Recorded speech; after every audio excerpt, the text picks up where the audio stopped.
This is Hannibal here from the HannibalTV.com, and this is going to be a review of the original 1988 Wrestling Observer report on the murder of Bruiser Brody, Frank Goodish, who was stabbed to death, as everyone knows, in a WWC Puerto Rico dressing room, July 16th, 1988.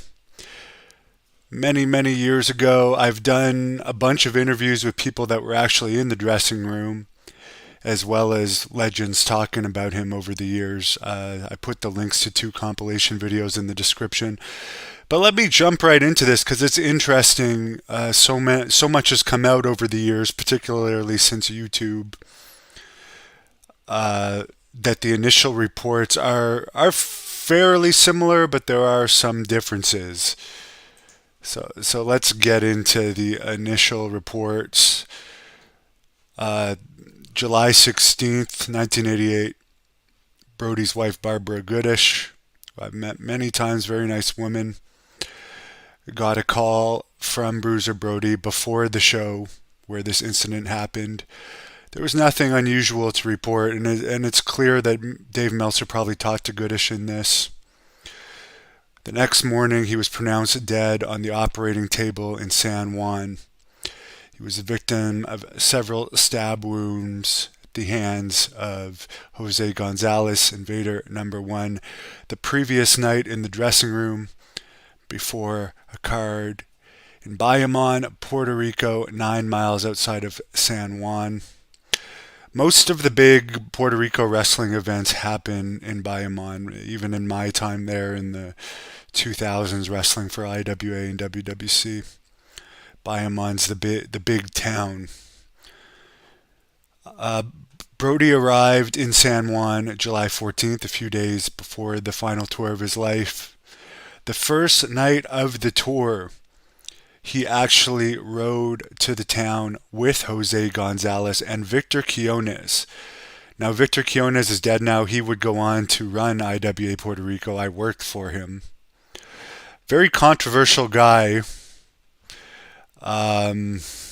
He was homosexual, and there's a lot of rumors similar to the Pat Patterson rumors with him and various Puerto Rican wrestlers.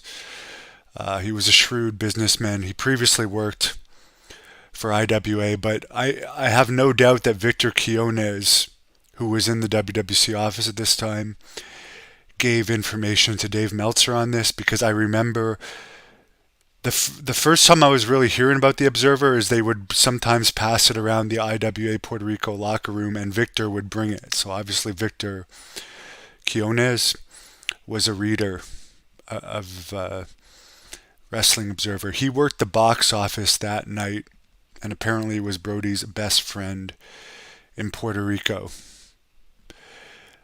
Apparently, Meltzer got about 100 different versions of what happened. He received police reports, witness reports,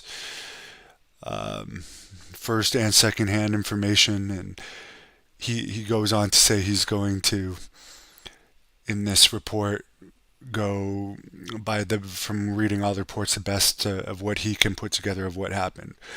There was no trouble brewing when on the 14th, the first night, Gonzalez and Quiones were driving with Brody. They were joking around in the car.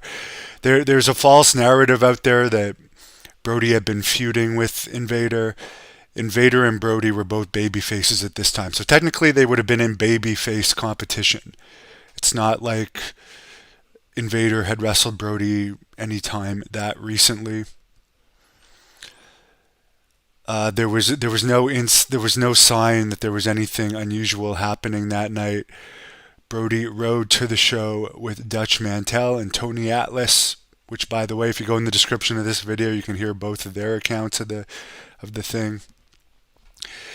Didn't seem like Mantell helped Brody much at all that night, considering they were supposedly friends. The show was an outdoor show. I've actually wrestled on that stadium since then. He was scheduled to wrestle against Danny Spivey. And the main event of that show was Abdullah the Butcher against Carlos Colon. There was 8,000 tickets sold in advance, which is bad for Puerto Rico at that time, apparently, according to Meltzer. He arrived in the locker room with Dutch and Tony about 7:15 p.m.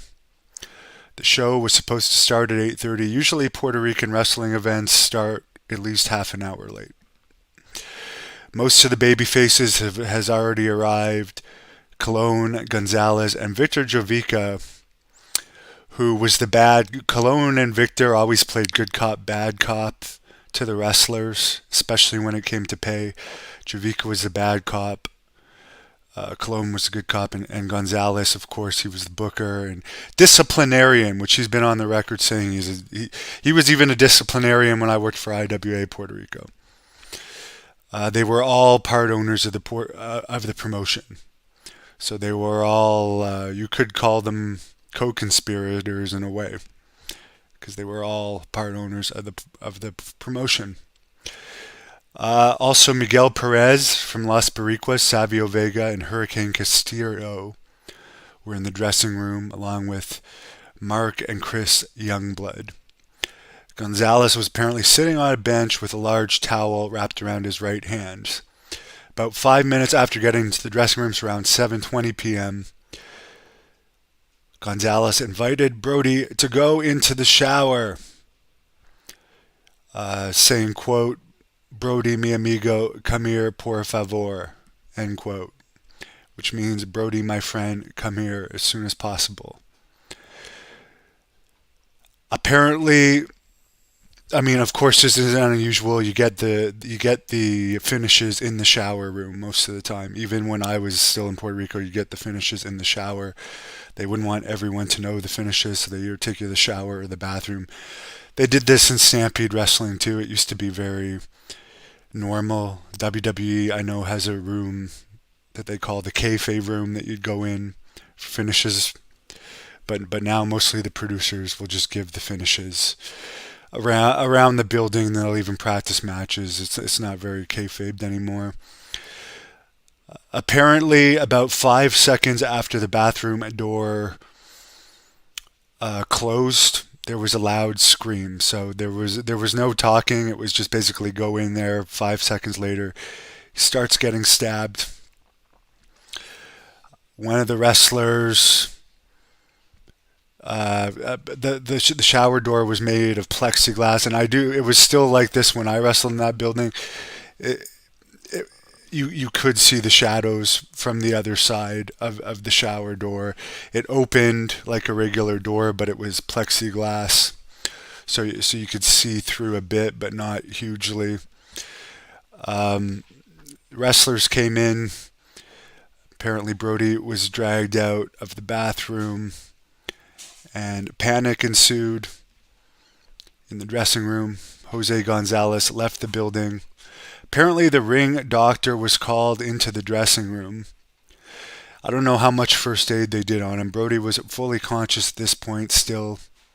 Apparently they took his blood pressure. It was normal. However, there was bubbles in his blood, and one of the stab wounds had severed the artery that brings blood to the heart. Another wound, which was the fatal one, punctured his liver. His lung was also pierced, possibly from a third wound, possibly by one of the other two stabbings. It's not certain here. Brody was talking with Colon and asked Colon to take care of his son. Ambulance was called and arrived approximately 7:45 p.m. Now, all these years later, they say it was a lot longer than that before the ambulance arrived. Because I've heard it was 45 minutes to an hour, so if the stabbing took place at 7:20, I mean, it would have been after 8, but they're saying in this initial report 7:45 p.m.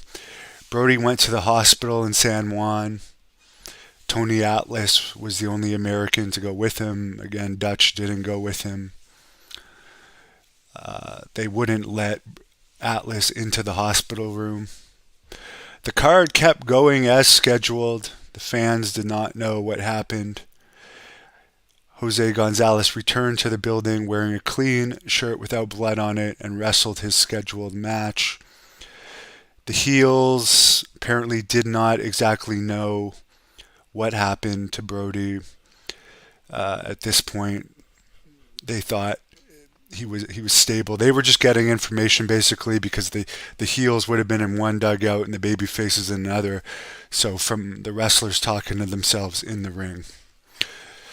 Barbara Goodish, Brody's wife, was called by Cologne's wife on that later that night and told that there had been an accident, a terrible accident. How that's an accident is beyond me. They packed up everything and went to Puerto Rico. Apparently, they were told in the airport where they saw Abdullah the Butcher, who I guess was heading back to the U.S. He was fleeing Puerto Rico. He was a member of the office at that time as well. And he had told me on one of our drives together that this was a planned thing, but they didn't mean to kill him. They meant to hurt him, but not to kill him. That's what he told me on a car ride. Anyways, he saw Barbara, and that's where he had said he was the one that actually told her that Brody had died on the operating table. Barbara has collaborated that, so I'm sure she was the one that told Meltzer this. They had a show scheduled the following night in Mayan West, Puerto Rico, on the other side of the island. The public had not known about what happened yet. There was nothing in the newspapers, so the crowd was sold out. Several of the American wrestlers had already left, as we hear here Abdullah. We know Tony Atlas left pretty quick. Apparently, Gonzalez was there again, ready to wrestle. Cologne was telling wrestlers that Brody would have wanted the show to still go on, which you guys can come to your own conclusions about that. Apparently enough wrestlers didn't want to wrestle that the card was canceled. Gonzalez was arrested on Monday, so a couple days after, on first-degree murder and weapons violations charges. The knife was never recovered, obviously, when he left. The knife was disposed of. He was held on a $120,000 bond. Was later released after posting $12,000. His scheduled arraignment was August 8th. The maximum sentence he would have had was 99 years in prison. Besides being the booker and part owner of the company, he had been a wrestler for the company for about 19 years. And we all know he somehow ended up being found not guilty in that. Didn't do any time. There was a few occasions when McMahon and Brody negotiated, according to Meltzer, but never got too serious. However, of course, Brody probably would have had an offer he couldn't refuse eventually to come there. As far as the rumors on why it happened, people were saying there was a rumor saying it was because he refused to job to Spivey. However, considering he was in a good mood that day and went into the dressing room without his guard up, that is unlikely. The police themselves said that they were told that Brody was asked to lose a match to Invader, and Invader said no, as if that's a reason for killing someone. However, the wrestlers that were in the dressing room says for the amount of time that he was in there before he was stabbed, there's no way they could have had that long of a conversation because he was stabbed almost immediately after going into the bathroom. Not enough time to discuss a finish at all or get into an argument. Apparently there was another story in several newspapers where they were arguing over pay, which I believe had something to do with it, because I don't... Meltzer's description of this in here, it doesn't make sense. First of all, there's a long history of wrestlers not getting paid in Puerto Rico. I'm one of them, but there's a lot. There's a hell of a lot. PCO actually left at one point for not getting paid. There's a huge amount of wrestlers that were not paid by the promotion or had checks bounce. They just were not honest with that. But Meltzer says here, wrestlers who appeared in Puerto Rico received a check in the mail 3 weeks later, so they didn't have to carry a large amount of cash across the border. I mean, there's no border between Puerto Rico and the U.S. It's part of the U.S. So this whole statement doesn't make any sense at all. I mean, how do you carry cash across a border when there's no border? And they go by U.S. money. And most wrestlers will not take checks. But as I said, I've dealt with that company. They will bounce checks even when I was there 15 years later. Or what they'll do is that they'll bounce check. You'll come back in with the bounce check. They'll write you a check for half, and then they'll say they'll catch up to you. It'll never cash. It'll never catch up. There's other rumors that said there's been problems between Brody and Gonzalez over finishes, but no one can recall that there was any serious problems within the time frame of this happening. Others say wrestlers say Gonzalez was always paranoid about his position as a babyface, and Brody would have been in competition for that spot. I'm sure that had something to do with it. People were using the excuse that 6 months before Gonzalez wasn't paying attention and his daughter drowned in their pool. I don't see how that's an excuse. Meltzer brings up the promotion didn't handle the aftermath well, allowing Gonzalez to wrestle that night and not telling the wrestlers in the heel dressing room what had happened.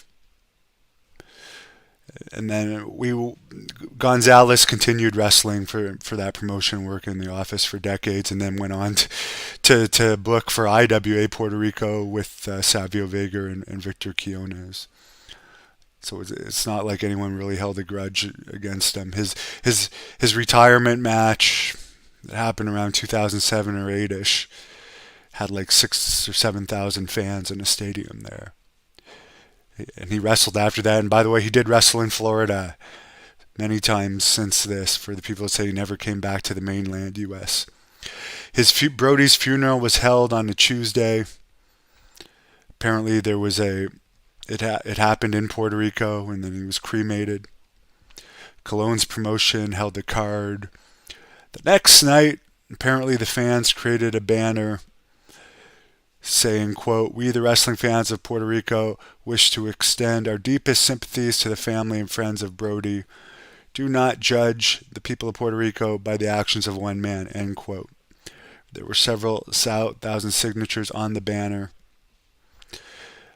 For the people that are claiming they never went back to that venue, they went back to that venue many, many, many, many times since then.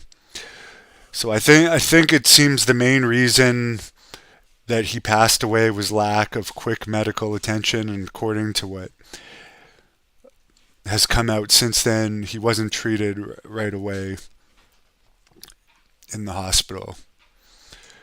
I mean, I recently had my own, I guess you could say, stabbing incident, and I survived due to having quick medical attention, and I don't think it's going to show up, but I was actually cut through the liver too, but I had quick medical attention, and I think one of the reasons is the faster modern medicine, and yeah, you could see the liver cut now from that far away. It was severed. They cauterized it. But quicker medical attention. I think he waited too long in the hospital after it happened. He wasn't treated well, so definitely Carlos Colon, as a superstar on the island, didn't use his contacts to get him better treatment. And I don't know what the doctor there that night did, but it didn't seem like he had fast first aid.